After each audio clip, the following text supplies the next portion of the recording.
This is the You Can Learn Chinese podcast, part of the Seneca Network from the China Project. For everyone who's trying to learn Chinese or reaching for the next level, you came to the right place. I am your host, Jared Turner, co-founder of the Mandarin Companion Graded Reader Series, longtime resident of China, and I'm telling you, all generalizations are false. My co-host is John Pazin, co-founder of Mandarin Companion, founder of All Set Learning, the Chinese grammar wiki, Sinosplice.com, and he identifies as sarcastic, and his pronouns are har, har. Do you keep learning new vocab words but have trouble using it? John and I are going to talk about the vocabulary dilemma many learners find themselves in and the balance between knowledge and proficiency. Guest interviews with Amy Celico, international political and economic consultant, a former United States senior trade representative, and a lifelong Chinese learner. Let's get to it. Hey guys, this is Jared Turner coming to you from Utah here in the United States. Hey everybody, my name is John Pazin. I am in Shanghai, China. How's it going? Well, hey John, 新年好. Hey, Happy Chinese it's a brand new year. It is a year of the rabbit. That's right. What's special about Year of the Rabbit? Remind me. There's a rabbit. Fantastic. All right. It's going to be an awesome year. I'm sure of it, right? I think it's going to be much better than last year. I am quite sure of it. Well, John, recently I was talking to someone and they were just expressing that opinion about how, hey, I need to improve my Chinese, and I just need to memorize more words, vocabularies. That's where it's at. Right, because vocabulary is the building blocks of language. So you just learn it all, and then you can just build anything, right? Exactly. You just need to get that dictionary and just start going through it line by line and memorize everything, right? Yeah, maybe not exactly like that. So that's what we're talking about today. You could call it the vocabulary dilemma. So obviously you need to memorize vocabulary. You need to know words in order to speak and in order to understand and to read. But if you spend all of your time just memorizing vocabulary, then you're not actually building fluency. That's right, because fluency is a whole heck a lot more than just memorizing words, right? Right. So memorization, it's kind of, knowledge, whereas fluency is more like proficiency, being able to use the language quickly, flexibly, instinctively even. Definitely. So I think this would be a great opportunity here to unpack this here for all of our listeners and many who are, it's totally fine pursuing more vocabulary, but we're going to unpack this and talk about some of the nuance of this and I think a little bit how to make sure you're balancing all things considered. Right. So most learners don't learn exactly like a kid. Like a baby doesn't actually try to memorize vocabulary. Most of us do, consciously memorize some vocabulary as part of our Chinese studies, and there's nothing wrong with that. That's normal. But let's think a little bit about, what are we doing when we're memorizing vocabulary? So, hopefully we're focusing on making sure we know the correct pinyin and the correct tones for a word, right? Definitely. And that's definitely an important part. It's really easy to get caught up in that whole of just memorizing new words because, it's really easy to forget what you just learned. It's easy to forget, the pinyin, how the pronunciation, the tone. And so I think even in Chinese, perhaps there can be a little bit even stronger of a focus on this of just trying to acquire that new vocabulary. And I didn't even mention characters, those are easy to forget. So there's a lot of things that are easier. Chinese has more elements that makes it easier to forget all the different words and characters and everything that you're learning. And so sometimes it puts a little bit stronger focus in the minds of learners on we just need to memorize this and learn this vocabulary. Yeah, and let's not forget, as a beginner, you do not just master the tones or all the syllables of pinyin right in the beginning. So as you're learning new words, you're kind of learning each syllable of pinyin. You're trying to remember how to spell it. You're trying to learn the tones. And does the fourth tone go down or up? So, of course, that's not easy. And yeah, we understand that. So it's quite a burden on your memory just memorizing those simple words in the very beginning. All right, but obviously you just can't keep doing that forever. You are going to get familiar with pinyin. You are going to start getting better at the tones. And if what you're doing when you're memorizing is just saying the English when you see the Chinese, or saying the Chinese when you see the English, then you are, building vocabulary in a sense. You're memorizing this kind of knowledge, but is that something that you can actually use in the way that you want to be able to use it? Yeah, that's definitely true, John. And I think something that, I've noticed in working in my own experience, but also working with other learners, is that if you're focusing mainly on that memorization and you're lacking a lot of this practice and proficiency that we're going to be talking about here in just a minute, but you do begin to really kind of learn and understand those words using your native language. So in our case, English, right? And so, okay, yeah, I memorized this word, I memorized the meaning, but is that meaning, do I really comprehend and understand it in the language of Chinese? Or am I really, like, when I see that word, yeah, I can recall the pinyin and the definition, but it's mainly like I'm thinking about it in English. And that's a problem. That's something that, comes over time, but we definitely have to work on practice and using the language to get past some of those things. Yeah, and that's why linguists love to talk about context, right? The context of a word, when to use it, when you encounter it. And so to unpack this further, let's take a look at two specific examples. So the example of comprehending vocabulary when you're reading and the example of using vocabulary in your speaking. Okay, so first let's take a look at the reading. So, when you look at a reading, whether it's just a sentence or a short passage, you need to recognize the characters. You need to figure out the word boundaries, like these two characters are one word, like, right? That's the first step. And then you need to remember these two characters together, what are they? You're probably going to remember the pinyin, the pronunciation, the tones, and the meaning. And then you need to understand the word in its context. You need to take a look at the grammar and see what that word is doing. Why is that other word over there, right? And so this kind of encountering vocabulary and understanding it in context, this is a form of proficiency. Yes, definitely, John. And I also want to add one other thing to this when you're learning to read in Chinese, and that's also parsing the language. And I know you're probably implying that with just, being able to recognize, oh, this is a character and, the standalone character, and this is a word. But, that's an important thing. And I think also when you're reading in Chinese, there's a little bit more going on than if you're learning to read Spanish or Swahili or whatever, because, there's usually spaces between the words. And once again, you come across a word you don't know, usually you can sound that out. But obviously, and we typically don't have tones, and there are other tonal languages. But so you have the just simply recognizing characters, also parsing those characters, and then also adding that tonal aspect. So those are usually three things which are just a little bit more of a burden when it comes to reading in Chinese. And I think it goes without saying that when you're reviewing your vocabulary, whether it's with flashcards or whatever, you don't have to do that parsing. You don't have to figure out, are these two characters this word, or are they like actually each character is part of another word, or actually it's two words that just happen to be that same character. You don't have to do any of that when you're reviewing your flashcards or whatever, because they're nicely packaged as individual words. So I think Jared is right to emphasize that parsing aspect of reading, because that's something that's kind of unique to Chinese. Not totally unique. Some other languages have it too. But for a lot of learners of Chinese, they've never had to do that before. And so just recognizing the vocabulary words in a sentence can be a challenge. So this will come down to that aspect. Hey, you're given a text, and let's even say all the characters, even all the words in that text. But, can you really read it with any speed and fluency? Because, we talk about being fluent in language. Well, can you fluently read? And if that's a struggle for you, then this may be one of those areas that we really need to work on. Now you're saying, hey, the difference between knowledge and proficiency and something, and memorizing and practice. You know this, but can you use it well, and can you comprehend it well? And I think a lot of us, and I think I've done this too, if we're honest with ourselves, we have to admit that in the back of our mind, we're kind of thinking, well, if I memorize all this vocabulary, then I can just read it.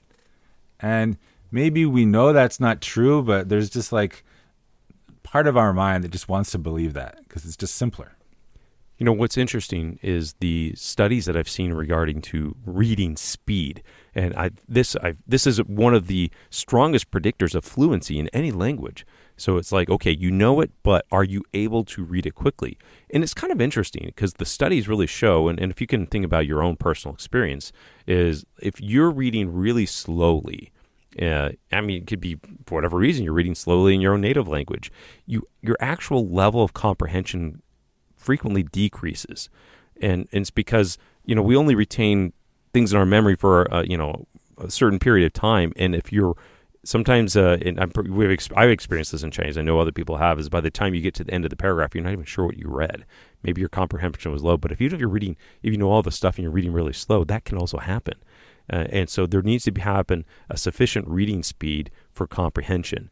And so it's a bit of that, counterintuitive that, the faster I read, the better I'm going to comprehend. Or it's a little bit backwards, is that the more the better you are at comprehending things, the quicker you're also going to be able to read. So, they go a little bit hand in hand, but reading speed is a strong predictor of fluency. There we go, the F word, in a language. Okay, so to wrap up, you need vocabulary, obviously, but when it comes to reading, that's a skill you need to build. You need to practice it. And so you know the words, quote unquote, know from your flashcard reviews or whatever, but you got to be seeing them in context and reading them to really own them. And that's absolutely right. And, I'll point out one other study, John, is that there are studies that show, hey, you can learn words faster with flashcards. And to a degree, that is true. It shows like, your ability to recall that word is going to be faster if you've just been flashcarding yourself to death. But what's really interesting is that they've shown that, but reading in context, you're actually able to comprehend that word and not just be able to know it, but actually be able to use it. Because it's kind of like, all right, maybe you know something, but can you actually use it in a sentence? If it's used in a different way, when you're listening or receiving it some other way, can you comprehend what was being said? So, there's a lot more going on than just memorizing a word. Yeah, we are talking about using language for communication. And I think I don't need to quote a study to make the point that it's not very easy to communicate with a native speaker with flashcards, right? You actually got to speak, or maybe you got to type and read. But the flashcards themselves, they're a means to an end, but they're not the end. Okay, so communication. Let's move on to the other part, which is speaking. So obviously you need vocabulary when you're speaking. You want to have good pronunciation as well.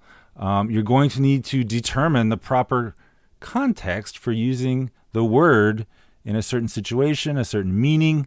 And this obviously can be very difficult. You've learned this word, but when it comes time to use it, can you recall it? And just because you can get it right when you do your flashcards doesn't mean you can always use it at the right moment, in the right way, with the right grammar in a sentence. And unfortunately, that's something that you just kind of have to trudge through. You have to practice it, and you're going to make mistakes. But if you keep practicing, you're going to get better at it because it is a skill. It's not a form of knowledge. John, I can't agree with you more on this, and this brings to mind, a paper I had read early on when I was starting learning all about extensive reading, comprehensible input, all these things. It's by Rob Warren, and he brings up these concept of collocations, and I think, as John, we've talked about, the better word for that, in layman's terms, is word pairs, word partners, right? And he brings up the concept of an idea. So, all right, you may learn that word idea. But how is it used in so many different contexts, and it has all these different things it can be paired with. So like he brings up here, I got a list here. It's like abandon an idea, absorb an idea, accept an idea, adjust to an idea, advocate for an idea, amplify an idea, advance an idea, lot. And I haven't even gotten past the A's there, right? And we have so many other adjectives and things that, partner with and go with that word idea. But that is not unique to English. That is a feature pretty much of all languages, that there are certain words that pair properly and well with other words and some words that don't. And how are you going to learn all of those? The only way you can truly encounter all those, and you could sure study lists of them, but there's so much of it that you can't memorize it. There's almost infinite permutations of all these different things. You just have to experience them and encounter them, if you will, sometimes in the wild, in context, so that you can really begin to understand and get a feel for how these words go together and how the language works properly. Yeah, you need to get used to these patterns. So part of it is, this verb usually is followed by this object, And some of it is, this word usually comes in this grammar pattern. But the more you hear it, and then the more you try to do it and sometimes fail, and then the helpful native speakers, they correct you. Oh, you mean this. And you're like, oh, yeah, that's what I wanted to say. And I knew that word, and I studied that flashcard 50 times, but I never wanted to say this sentence before, this exact sentence. And it wasn't in my flashcards. It's not until I try to do it, fail, and get help by the native speaker that I know how to do it, and now I'm never going to forget it. That is something, though, I love about reading, because it's a little bit more of I would say, a safer context. You can stop and you can go back. It's a little hard to do that when you're doing with speaking, but, you come across that word and you're like, yeah, I know that word. Oh, I didn't know it could be used this way. Oh, that's a phrase. I can say it like this. And it kind of explores, opens up your mind to all the possibilities. So it's really powerful. But, ultimately this comes down to experiencing and seeing these words in context, which is invaluable. And some of those contexts are going to come from you because you want to say something and you're not sure how, and then sometimes it's going to come from the other people. But that practice is invaluable. You have to go through it, and that is going to build the skill, build the proficiency, and of course you need some vocabulary, but you got to put in the effort. And John, you mentioned grammar, but I think, this is also really important to address as well, because grammar is essentially patterns. And, when there's a lot of tendency to study grammar. But, I refer back to Steve Kaufmann, who we've had on this podcast. This is a polyglot. He speaks 20 languages, amazing guy. But, I asked him how his approach of learning a new language. He's like, I never study grammar. It's like I get there, the familiar with the language, and then I might go back and look at some of the grammar for clarification. And I think this is a great way to approach, learning that grammar, because our brain is very good at recognizing patterns. And the more we see these patterns in context, it just becomes, our brain absorbs it, and that helps us feel what is more natural and right for the language. And that doesn't come very well with focused study. It becomes better with experience and kind of understanding and absorbing and naturally acquiring the language. And in this sense, naturally acquiring the grammar structure of the language. Yeah, there's kind of a pattern that I've noticed with a lot of the people I've worked with. A lot of people, when they first started learning Chinese, they're like, oh, Chinese doesn't have grammar, or Chinese has super easy grammar. And, that's fine. Just learn vocabulary, throw sentences together, go out there and communicate. It's fine. But eventually they'll get to a point, and it's usually around intermediate, when they'll realize that, man, I just keep saying things wrong. And I know the words. Why do I keep? What is with this? And then it bugs them. So then they'll go back and they'll study the grammar, because they have a foundation, and then they can understand it much better because they have the question and they want to get it right. So there comes kind of a time around intermediate where you want to be more focused on grammar because you realize that there's some things you're not getting right.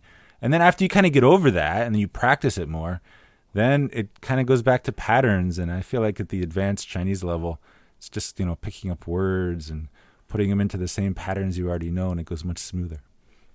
Absolutely. And that's true, because that's at the point where, hey, you're not clear about something, you've encountered it a number of times, now it's time to get clarity on that and some deliberate practice to kind of fix some of those problems.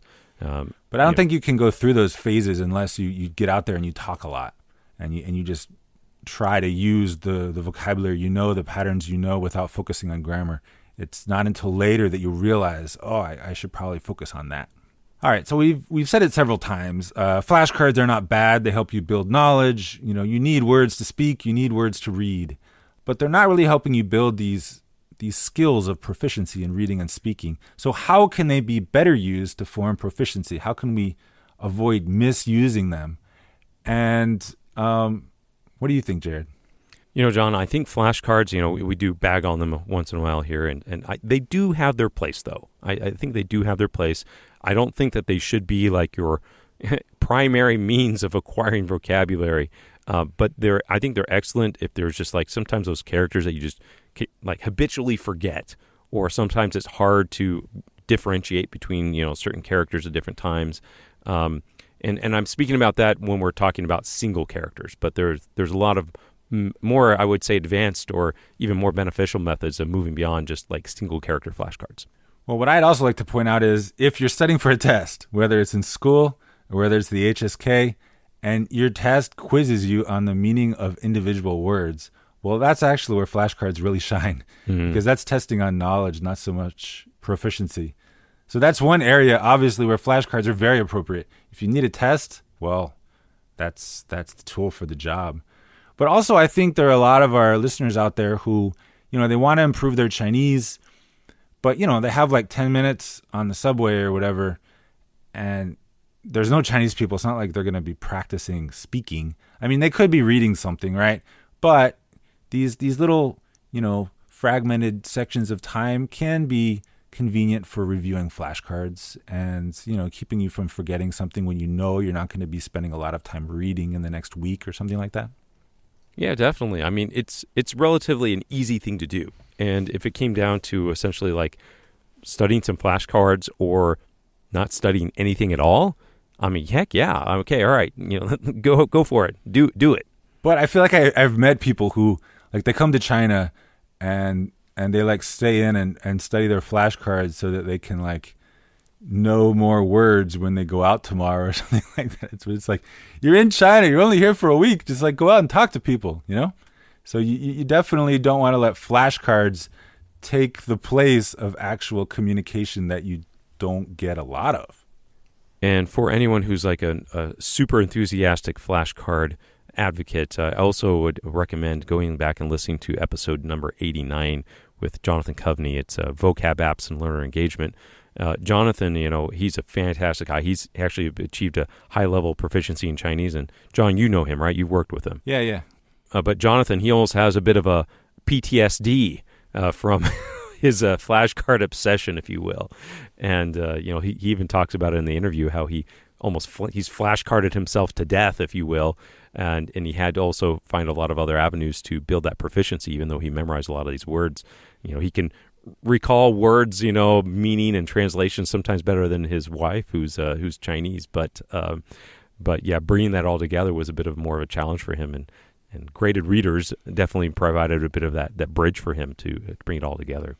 Yeah, and we should also acknowledge that flashcards appeal a lot more to certain personality types, and it's going to be hard for you to, to resist that temptation to just do more flashcards, make more flashcards. And it is definitely a form of learning. Just if you are that type, just remember that you do need other forms of practice. If you're introverted, you can still read. And if you're introverted and don't want to talk to anyone but still want to be able to speak fluent Chinese, well, then you have a problem. You need to find a way to practice that. John, I think that's a really important aspect you're touching on there because, a lot of times in life we want to have the right and the wrong answer. We'd like to have things be black and white, and flashcards are. Like, you have it right or wrong, right? But when you start getting to speaking and in discussion, and while, yes, there can be wrong ways you can have it wrong, it's maybe a little harder sometimes to get it right, and you get into more gray areas of like, all right, we're expressing ideas, and maybe there's no full right way to say a certain thing, and it can be done in a lot of different ways, and so it gets a little bit more ambiguous. It gets a little bit, softer, if you will. But I think that's one of the beauties of language, that it's flexible in that way, and you have a lot of ways that you can express yourself. And as you really kind of step out some of the comfort zone, as in this instance, getting to maybe a little more away from flashcards, it really stretches you, and it can be ways to kind of test your language skills and explore different avenues. Yeah, totally, and we hope you're up for that challenge because it's all part of the game. But Jared, I want to leave one final, I guess you could say, warning. Because we're talking about flashcards as if you kind of study your flashcards, then you learn the words, and then you read. Or you study the flashcards, and you learn the words, and then you go talk to people. But actually, it goes both ways. So you might be reading something and pick up new words from what you're reading. Or you might be talking to someone and write down a word that they use that you had never heard before. And I just want to mention that can be a great way of learning vocabulary, especially if what you're reading is at the right level for you, and especially if the person you're talking to is kind of speaking at a reasonable level to you. But just be careful. Occasionally people will use a crazy obscure word, or you'll read something that's just actually way too hard. And so if you're not sure, you might want to ask a teacher or a Chinese friend, like, is this a common word? Should I be learning this? Because I think a lot of us have made that mistake of either collecting totally random, obscure words from conversation or from readings, and then spending way too much time trying to review those in flashcards, thinking they're going to come up again any minute, and they never do. Yeah, so I think it's good to be wise about that, but also just touching, expanding on that a little bit more of don't be afraid to, if you are using flashcards, write down phrases. You can write down entire sentences, so you don't have to isolate yourself to just single characters and words. Yeah, that can be a really effective use of flashcards for sure.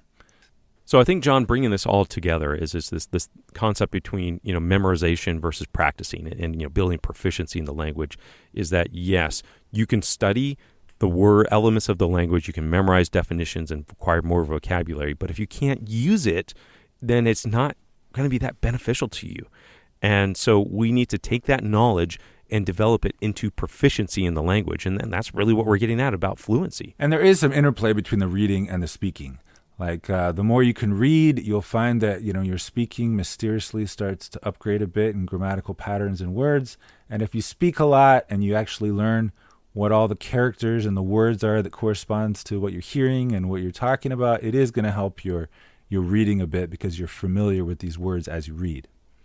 So basically what you need to do is you're going to learn words, but you need to make sure you're using them because we don't use the language in isolation. Even if you're listening to me right now, I'm using all these independent words, but you're not analyzing and understanding them all independently. You're understanding the idea that I'm expressing. So it's a bit that idea of you can study about playing the guitar, you can read a book on it, but you have to actually practice guitar if you want to be able to play it. Extensive reading, graded readers are an excellent way to actually build some of that proficiency. So we always recommend the Mandarin Companion Graded Reader Series, but there's a lot of graded readers out there. You can kind of read at your pace and hopefully at your level and start making sense of how the language all works together. And it gets all these things we're talking about. Definitely you want to have the opportunity of speaking with tutors or whoever who can speak to you at your level. And that helps kind of bring that language all together. And you can see how it all works together and create a beautiful piece of music. All right. And I should mention that my company, All Set Learning, does do online lessons. But now that we're in a post-COVID world, you can also come to mainland China this year, I'm pretty sure. So I hope that is tempting to you guys out there if you're not in China already. Oh, it's tempting to me, John.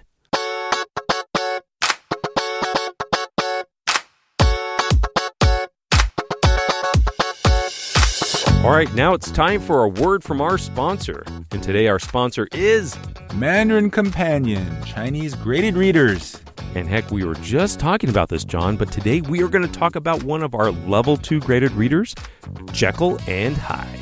Right, and we adapted this our own way in a level 2 story. That's 450 unique characters to tell this story. We used our own Chinese names, our own Chinese location, our own setting, and it is based on the original story, but it definitely has, our own changes to it, which keep it interesting. So you can go out and get it today. Jekyll and Hyde is a Mandarin Companion level 2 graded reader using only 450 basic characters. You can find it on Amazon, Kobo, iBooks, Kindle, or wherever you get your books. Check it out.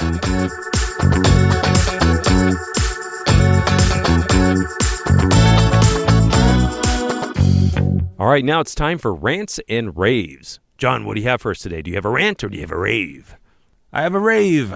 So, like a lot of people, I've been having a lot of fun with ChatGPT. I got my account in mid-December, I guess, and I've been using it ever since. And I went on vacation last week to Lijiang here in China.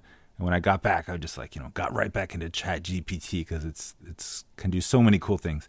And that includes doing stuff to learn Chinese. So I want to say right up front that it's not perfect. It's going to make mistakes.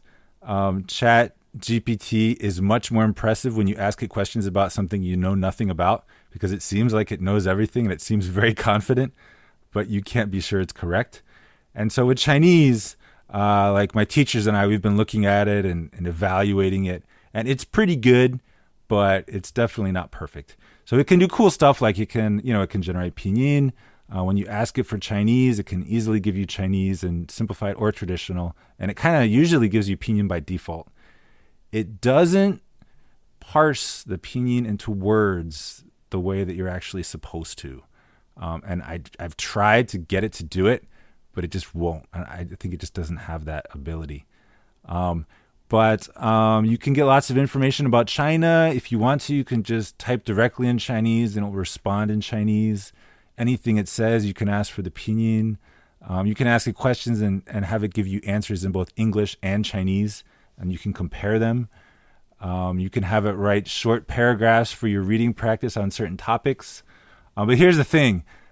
When you want it to write like simple Chinese, it really struggles. Like it's not good at writing simple Chinese. Like I've actually spent a lot of time on this just to see, is there any way to make it better at this? And right now, and I think it's based on the training that the AI has gone through, right now it's just really not good at that. But it still has a lot of uses, and it's definitely fun to play with. And by playing with it, you'll be practicing your reading in Chinese. So if you have a ChatGPT account and you haven't messed around with Chinese, I recommend you give it a shot.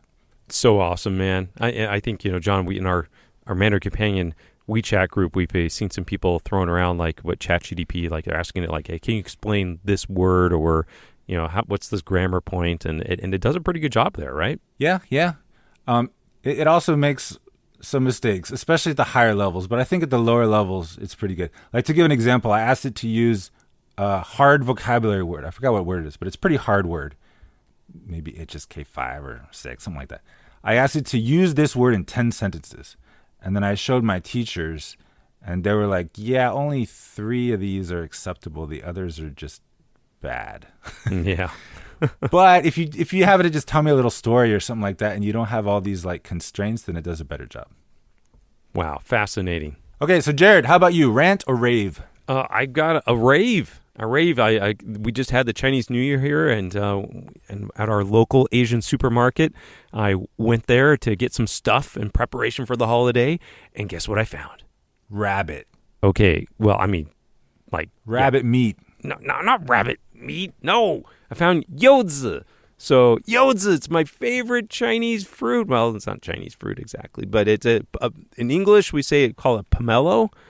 But I just loved it. I'm like, oh, this looks so good, and I found like a really good one. I asked the lady, she's like, oh yeah, they just got shipped in. They're fresh. They're excellent. So it's like my favorite fruit. And I looked into a pomelo a little bit, and it looks like it's really grown in like Southeast Asia and stuff. I mean, you have India, Sri Lanka, Philippines. They grow these things. They were brought even to like the Caribbean. I think somewhere in Central America they grow these things too. But I love them. If you haven't tried them, you should go get one. They're like a giant grapefruit, like the size of your head. Well, maybe not fully the size of your head, and the denser the better. So and they're in season right now. I don't know why they're a winter fruit, but they are a winter fruit. Don't get them too early in the season when they first come out because they're just kind of dry, and don't get them too late in the season because once again they're kind of dry. But like right now, like end of December, January, February, oh, they're the best. So they're a little less sour than a grapefruit, and I guess less bitter too. Would you say? Yeah, less sour. They're sweeter. They're still very citrusy, right? But they're a little bit more sweeter. They're yellowish. If you see them like green, then they've been picked too early. I wouldn't get those. But yeah, they're just awesome. I love pomelos, and it's honestly, John, it's like the fruit I really miss about China. It makes me really want to come back this year because I miss you guys. I just had some today, Jared. It was good and fresh. Oh, I'm so jealous. Save a bite for me, John. I'm coming. I'm coming to get it. Might be a little shriveled, but okay.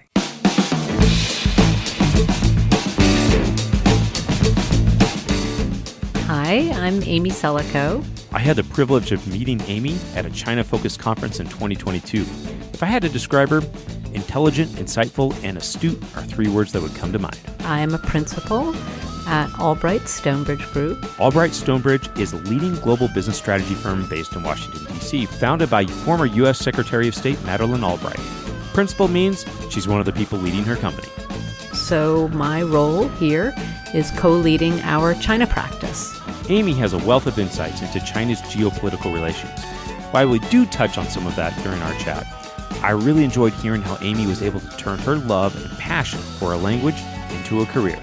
Stay with us.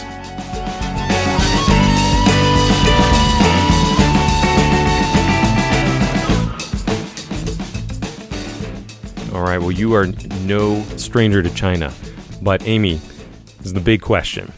Why did you start learning Chinese?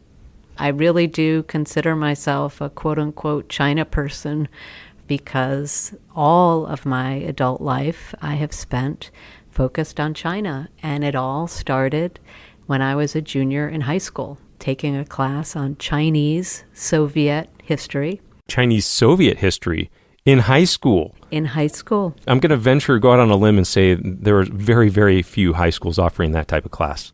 One of the great things about this independent private high school was that as juniors and seniors, we were able to pick our history and English classes from a whole range of options. Wow. And so the assistant headmaster of the school taught a class, and he was a trained historian on China and the Soviet Union. So the first semester was modern Chinese history, and the semester was modern Soviet history.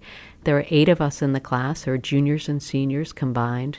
3 of us went to university to study either Russia or China. Wow. My 2 classmates went to study Soviet history, and I went to Mount Holyoke College to study modern Chinese history. I've got to ask about this because, this is the 80s. We're still in the middle of the Cold War. So, yeah, Russian. I totally get it. But why was China intriguing to you versus the prevailing winds maybe blowing you towards Russia? Oh, well, it was absolutely because of the Chinese history that I studied. And this professor gets all the credit. It was his syllabus introducing us to great historians about China, some pretty romantic portrayals about modern Chinese history, Red Star Over China by Edgar Snow. Yes. By the end of that fall semester in 1985, I think all 8 of us wanted to go on our own long march recounting Chinese history. And to this day, there's nothing more interesting in the world than watching China change and grow. But in the 1980s, when I told my father that I wanted to go to college to study Chinese history, I think the blood drained out of his face. And he said, Japan, maybe? But Yeah. I think my bet was a good one, going to Mount Holyoke to study modern Chinese history. Now, as part of that, of course, I needed to study the language. And so my first day, my freshman year at Mount Holyoke, I started studying Chinese. I was given a Chinese name that I still use to this day. And I had only studied Latin and Greek in high school. And so I'd never studied a spoken language. So from the get-go, I learned that studying Chinese was going to be a lifetime project and not an easy one for me. But to me, studying Chinese was an integral part of what I wanted to do, which was study China. Wow. Well, maybe you could tell us a little bit about this, because how it was in the old days, having a paper dictionary, right? Looking up by Radical and things like that. But what was that experience like? Was this part of a class, or was this something you were just kind of doing independently? My first 2 years of college, I was in a class. I was also working with my Chinese professor by helping him develop a computer program to help you learn Chinese via computer and not just traditional paper method, which we used at the time. And that, of course, became a great aid for my Chinese. What was this? It was nascent back then.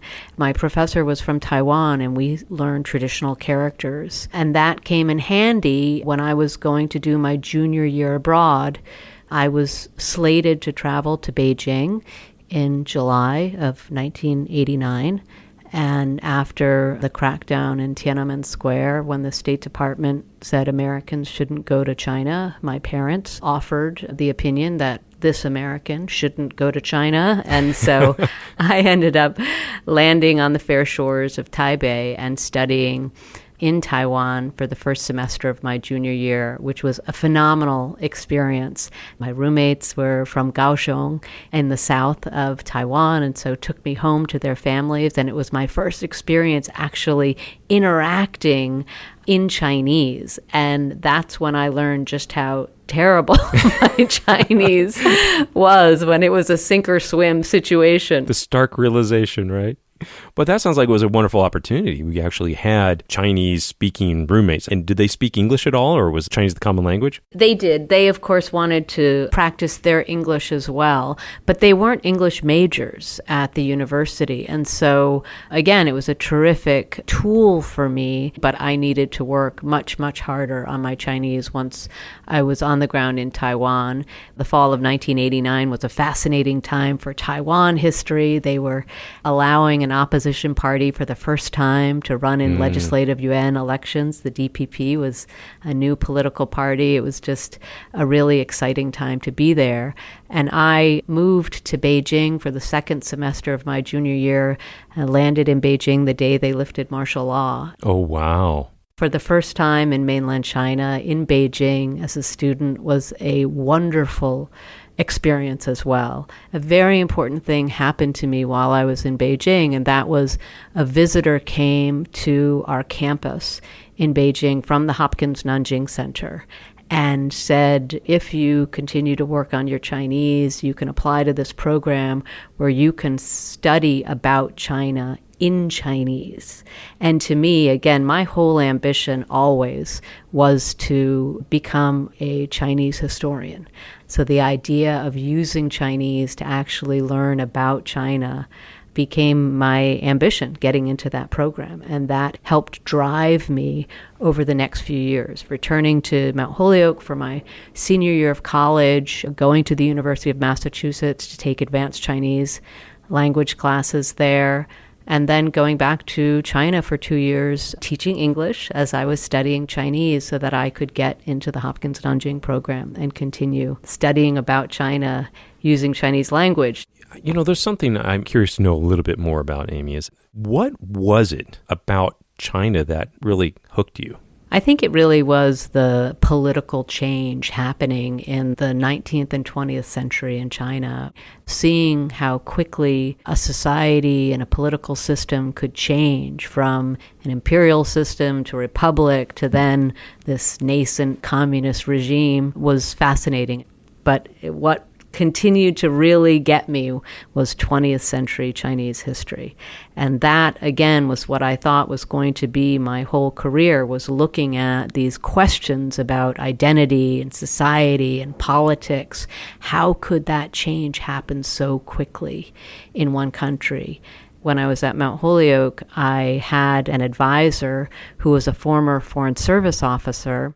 He really opened up to me this idea of not just looking at U.S. relations with China, U.S. foreign policy, and how China was such an important component of it, but Chinese foreign policy and the activism of Chinese politicians thinking about great power competition, U.S.-Soviet competition, and how it played out. So as a matter of fact, my undergraduate thesis was on the roots of the breakdown in Sino-Soviet relations and really looking at how U.S.-China relations offered an alternative to Mao and Zhou Enlai from this patronage system with the Soviet Union that was never comfortable for Chinese political leaders.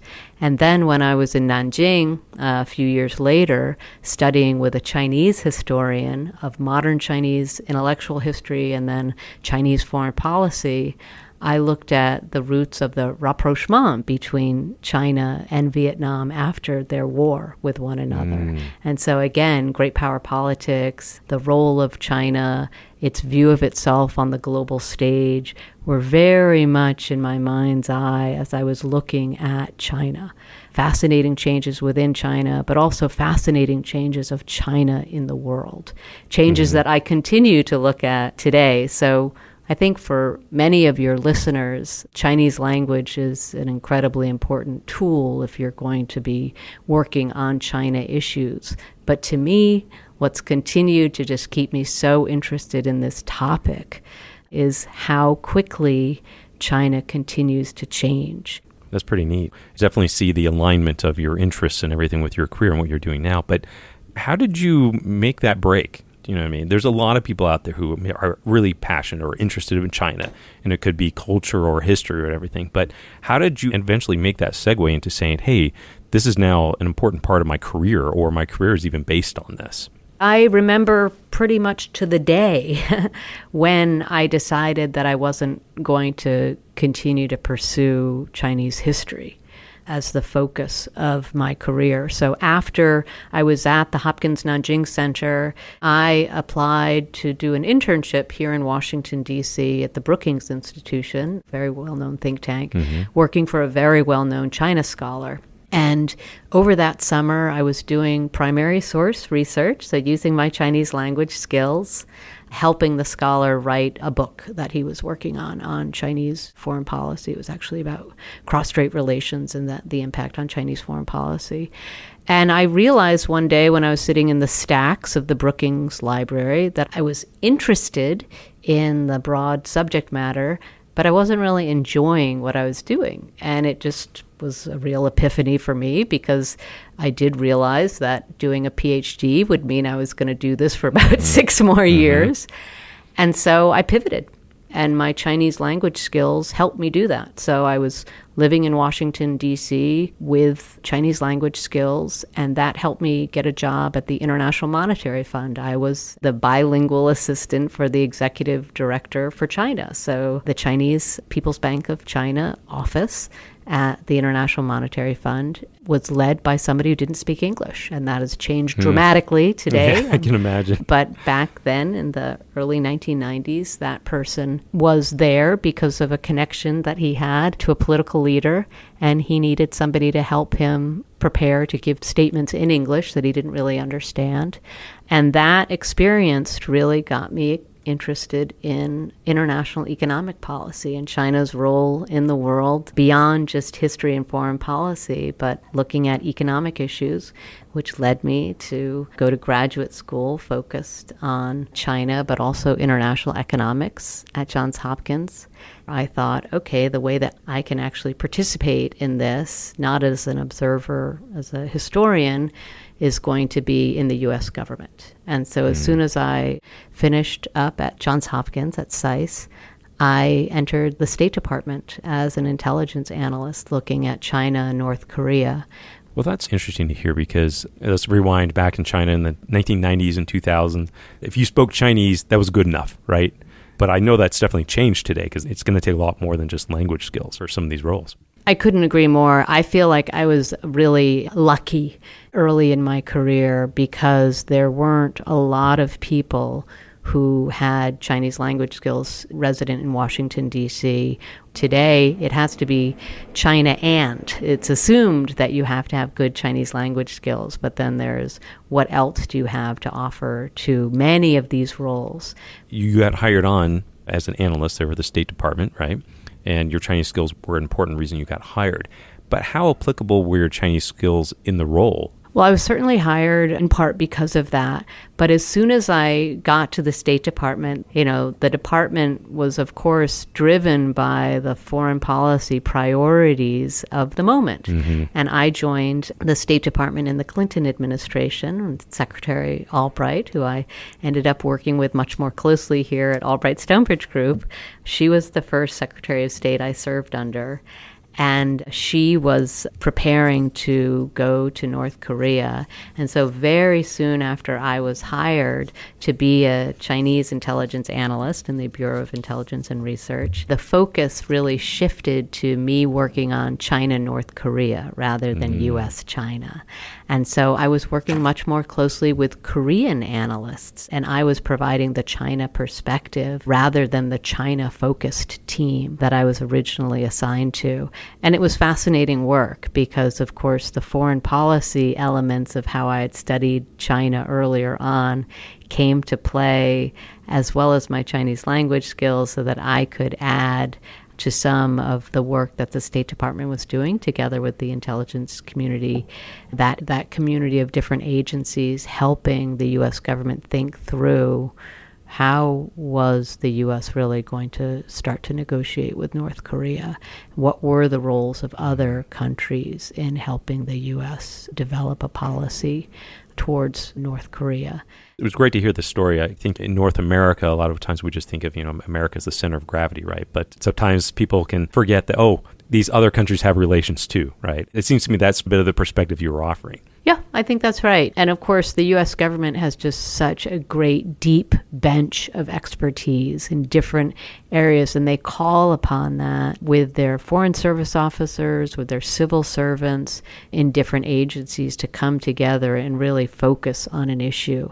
And as a young, new civil servant in the U.S. government, it was really exciting watching those teams get formed and playing a very, very small role in it.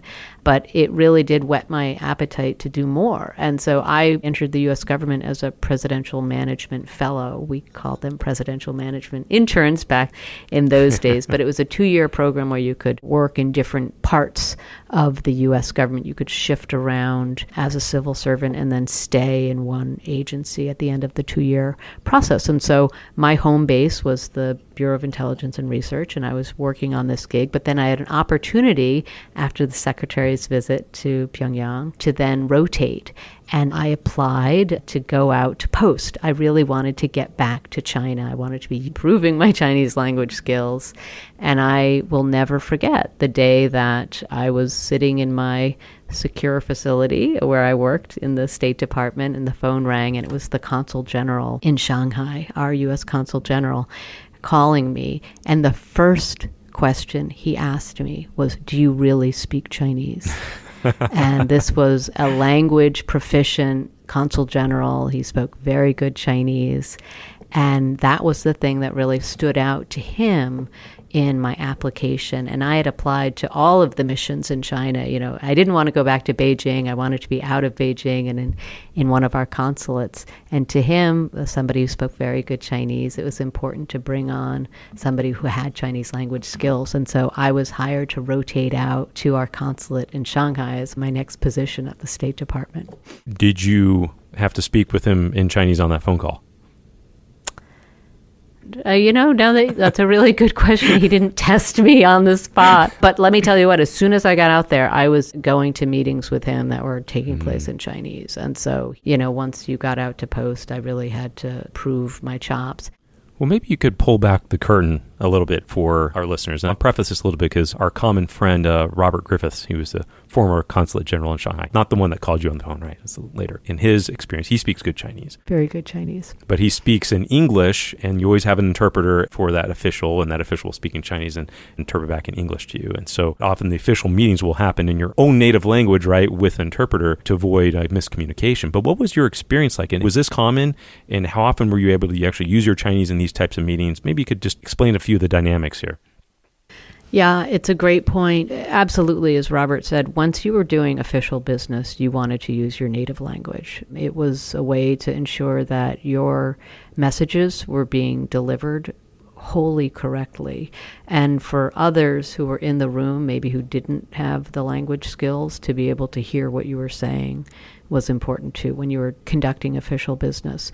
But when you were having less official meetings, of course, it was a sign not just of respect, but of American leadership that, you had members of the embassy, or in this case, consulate team, who spoke Chinese, who, the U.S. government invested in training people to speak the language and go out and use it. It was very typical, to have all the chit-chat in Chinese before a meeting. But when you sat down to do the official meeting, and many times our Chinese counterparts spoke much better English than we spoke Chinese. I should make that point and underline it, that Chinese government officials oftentimes were beautiful English speakers. But when it came time to conduct official business, they too would want to speak in their native language to communicate effectively with, again, those within their own side of the table, their colleagues who didn't speak English. They wanted everyone in the room on the Chinese side to know exactly what they were saying. And we use the same practice in responding. Well, maybe just for argument's sake, you say, well, maybe speaking Chinese wasn't that important. I know you said there's the chit-chat before and after the meeting and stuff, but I don't need to speak Chinese if I want to be in some sort of diplomatic, conversation or position like this and conducting business. What would you say to that? Well, if you flew in and flew out of China to conduct meetings, I would agree with that statement. You don't need to speak Chinese. However, if you are living in China and you're representing the U.S. government in China, I think, of course, you want to be learning more about where you are. You want to be actually building bridges between the U.S. and China, and language skills are a fundamentally important part of that.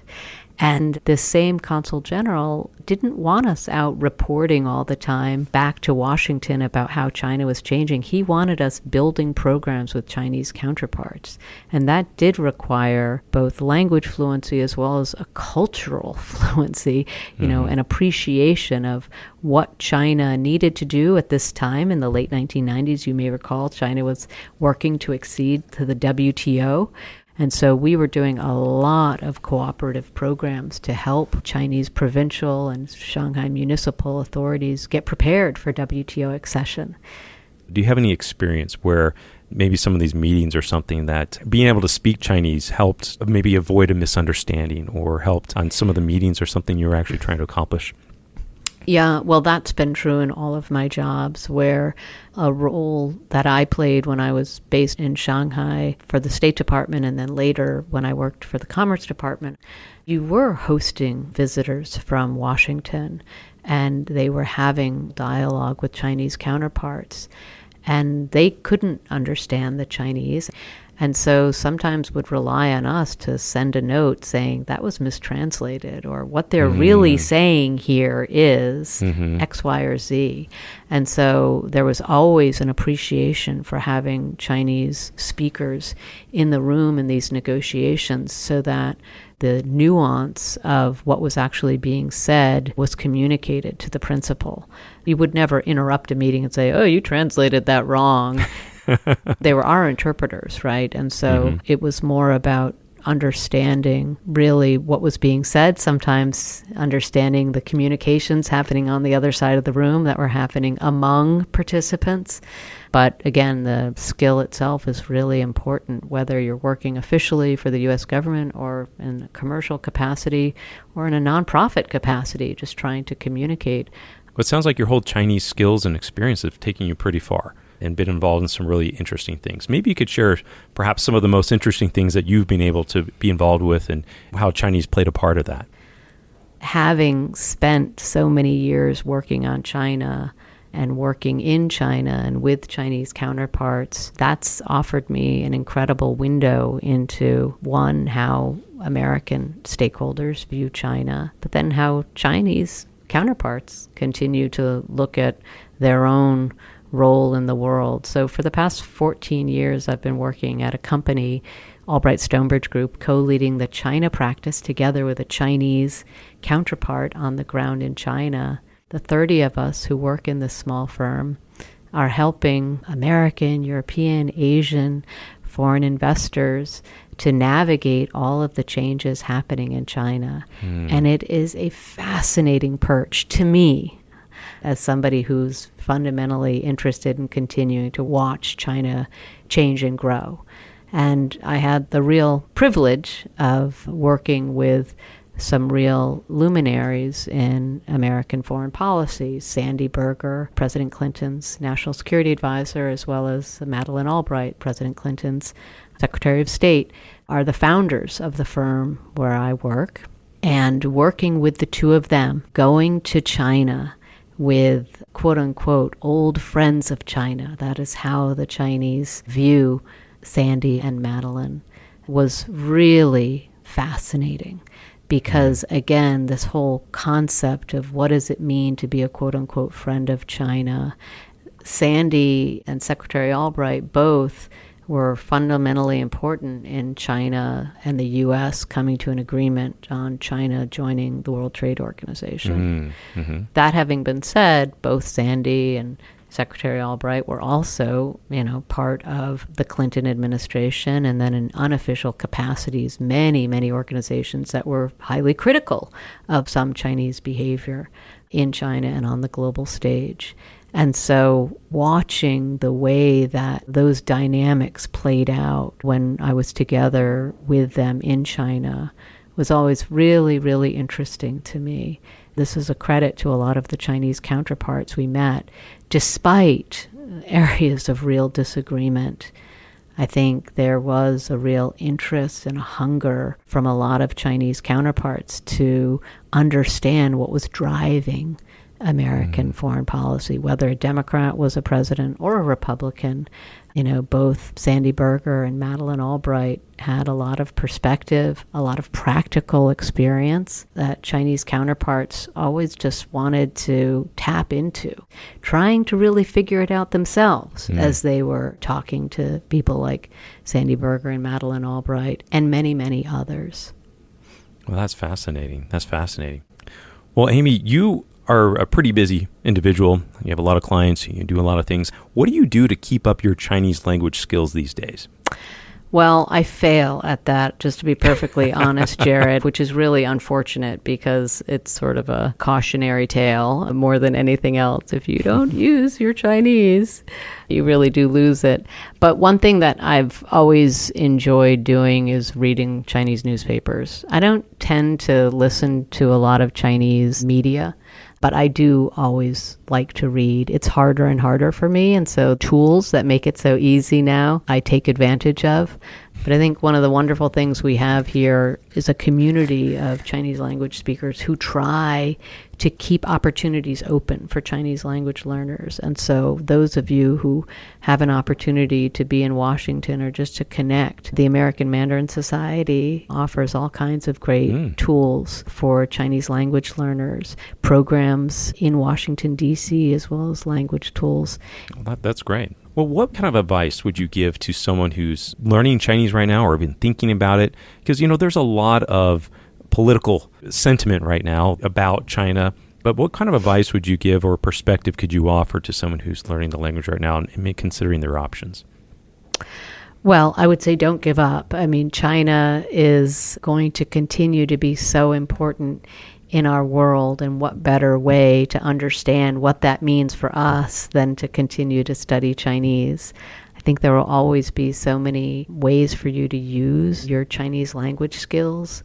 And, I've really loved working with different kinds of clients now that I've left the U.S. government and I'm in the private sector, having a whole new window into the whole range of options for those who are interested in a career where you can use your Chinese language skills. I am working with many of those people, whether they're Chinese operating outside of China or, like you and myself, people who've studied Chinese in order to use it in professional capacities.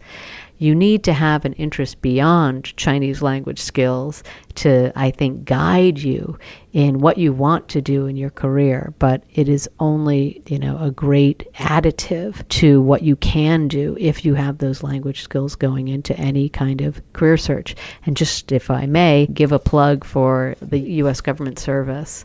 I have worked outside of the U.S. government now longer than I worked in the U.S. government.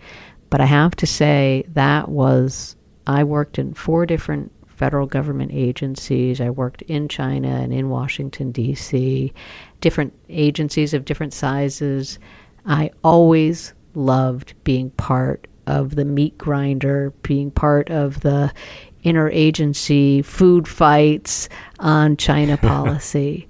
And in the 21st century, of course, there are going to be more and more of those opportunities, especially for Chinese language speakers, to be engaged in helping U.S. policymakers understand China, understand the perspective that China is putting out there for the world.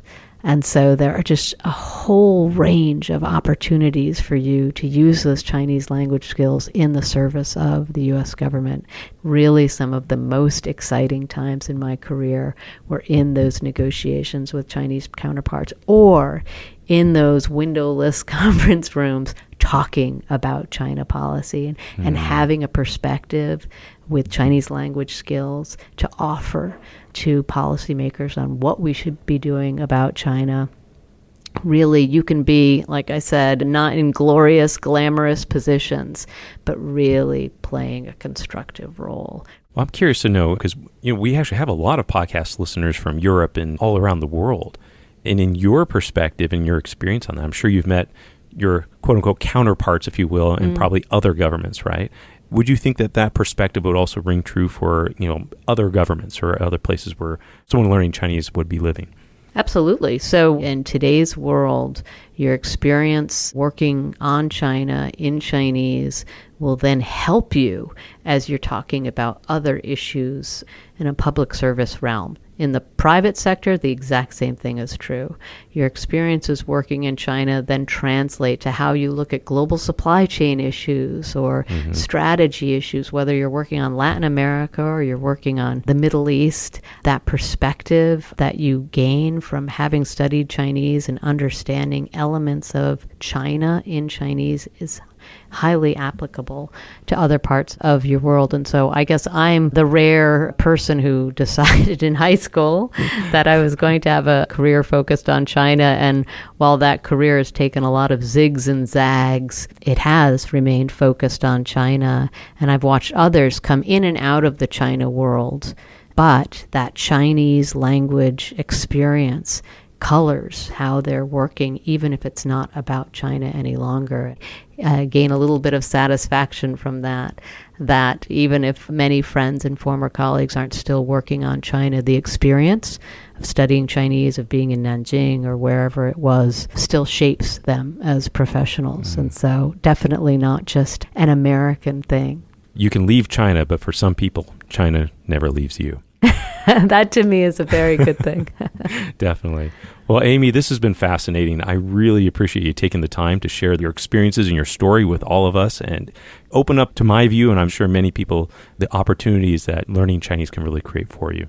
Well, such a pleasure and an honor to be with you too, Jared. I am a huge fan of the Sinica Network, and I'm a big supporter of the China Project. One of the ways that I stay current on what's happening in China is through their products and being a subscriber. So it's a pleasure and an honor to be with you today. Thank you.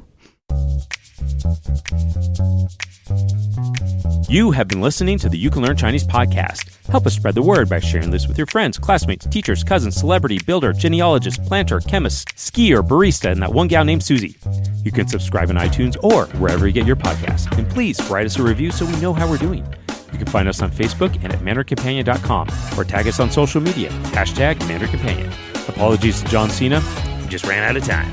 The You Can Learn Chinese podcast is produced by myself, Jared Turner, and our editor is Kaiser Kuo, and our interview editor is Dominic Edgley. And I'd like to thank our special guest, Amy Celico, and of course, thanks to my co-host, the man, the myth, the legend, John Paston. See you next time.